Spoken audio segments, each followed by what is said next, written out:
বর্তমান সময়ে মানুষ দুঃখ কষ্টের ভিতরে ডুবে আছে কি আছে না বলেন, আপনারাই বলেন। আছে, প্রত্যেকটা মানুষ। কেন আছে জানেন?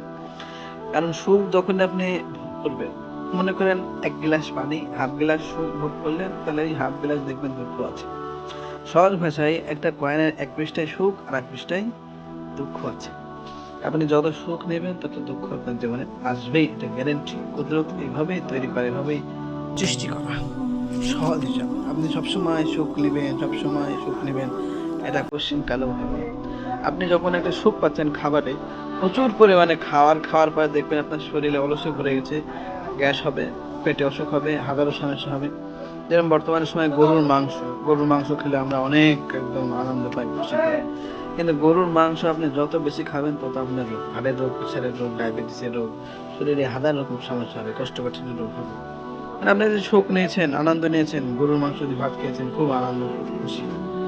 এরকম ভাবে প্রত্যেকটা বিষয় স্বামী স্ত্রীর মেলামেশা আপনি যত বেশি করবেন, যত বেশি মেলামেশা করবেন, সুখ নিয়েছেন, কষ্ট আপনাকে ভোগ করা লাগবে শারীরিক।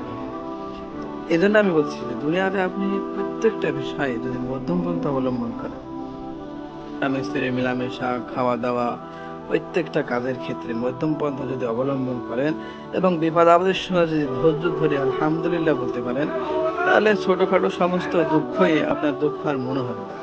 দুঃখ যখন আসবে আলহামদুলিল্লাহ, কষ্ট যখন আসবে আলহামদুলিল্লাহ। রাসূল এটা বলেছে। রাসূলের জীবনে দুঃখ আসলে আলহামদুলিল্লাহ আলা কুল্লি হাল। রাসূলের জীবনে যখন সুখ এসেছে, আনন্দ এসেছে, আলহামদুলিল্লাহিল্লাযী বিনিমাতিহি তাতিমু সালিহাত।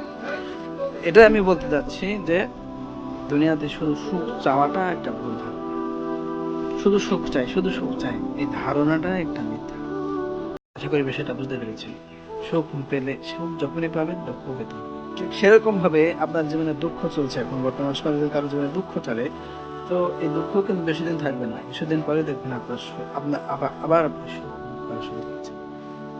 যে পর্যায়ের মানুষের হোক, দুঃখ সবসময় আপনার উপর থাকবে। আশা করি বিষয়টা বুঝতে পেরেছেন। আজকে বন্ধু, সকাল ভালো থাকবেন। আসসালামু আলাইকুম ওয়া রাহমাতুল্লাহ।